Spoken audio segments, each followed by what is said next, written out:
Hi friends, இன்றைக்கி நம்ம வீட்டில் அரிசி மாவில் தக்கடி பண்ண போகிறோம். தக்கடி பண்ணுறது எப்படி பண்ணுறதுன்னு நான் இன்றைக்கி வீடியோ போடுறேன். சரியா? எதுவும் தப்பாக இருந்தால் சாரி, தப்பாக பண்ண மாட்டேன்னு நம்பிக்கை இருக்குது. ஓகே, எண்ணெய் ஊற்றியாச்சு. எண்ணெய் சூடாகட்டும். கொஞ்சம்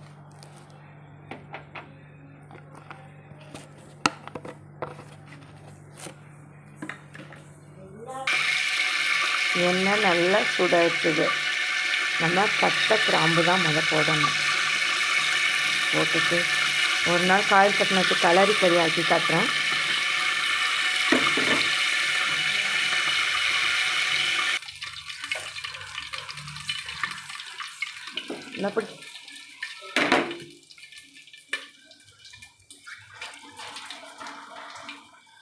நம்ம அந்த தக்கடிக்கு தேவையானது தக்காளி, பச்சை மிளகாய், வெங்காயம், இஞ்சி பூண்டு, கருவேப்பிலை எல்லாம் வெட்டி வச்சுருக்கணும்.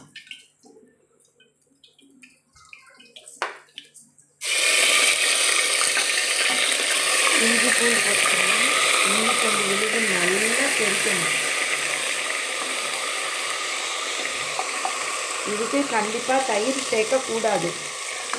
அரிசி மாவு இதுக்கு வந்து தயிர் சேர்த்து செய்யக்கூடாது. நான் வீடியோவில் காட்டிடுறேன்.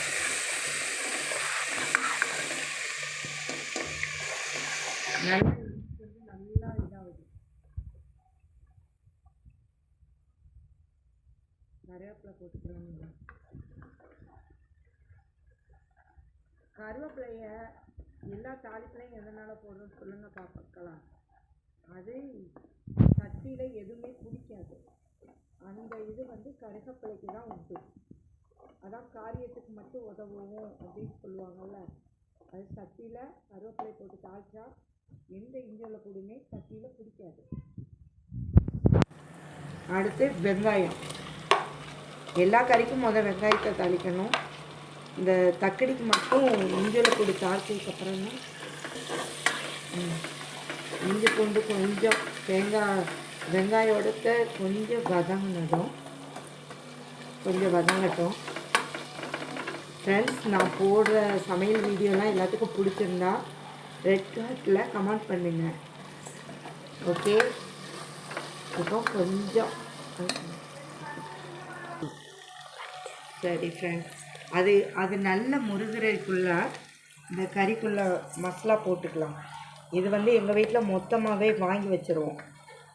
நான் கலரி கறி ஆக்குறது வந்து அது நான் தனியாக உங்களுக்கு நான் ஒரு வீடியோ போடுறேன். காயல்பட்டினத்து கலரி கறி தனியாக ஆக்கிடுவேன். அந்த கறிக்கு மேலே சால்ட் போட்டுக்கணும். சால்ட் எடுக்கிறது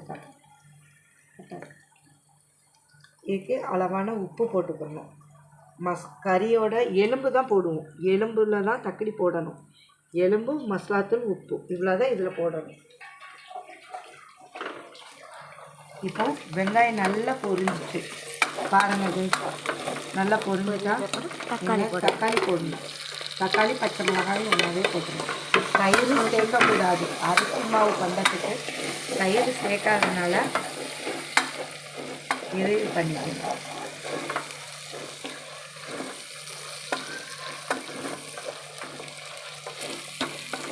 எனக்கு அந்த அளவுக்கு கேமரா தெளிவு இல்லைன்றாங்க.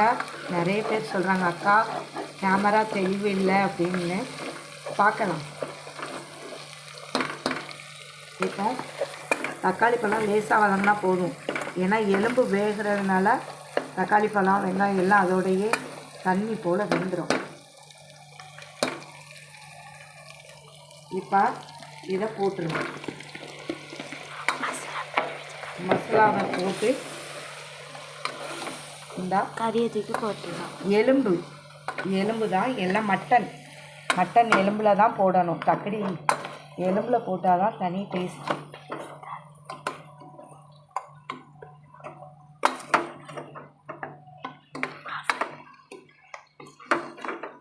ஓகேயா? இதை இது பண்ணி, ஏன்னா இதில் நிறைய தண்ணி ஊற்றினா தான் அந்த அரிசி மாவில் இது பண்ண முடியும், கிண்டி எடுக்க முடியும். அதனால் தண்ணி ஊற்றலாம். தண்ணி ஊற்றி இதில் இது பண்ண வேண்டியது. நான் மேக்ஸிமம் செரட்டாப்பை தான் வச்சுக்குவேன். ஏன்னா எந்த சூட்லேயும் நம்ம மறந்து போய் அதை தொட்டாலும் சுடாது, எங்கன தொட்டாலும் சுடாது. நான் செரட்டாப்பை தான் யூஸ் பண்ணுவேன். சேஃப்டி பத்திரம்ல. ஓகே கைஸ், இதில் இனிமேல் தக்கடி உருண்டை போட்டுட்டு அடுத்த வீடியோவில் காட்டுறேன். Okay bye.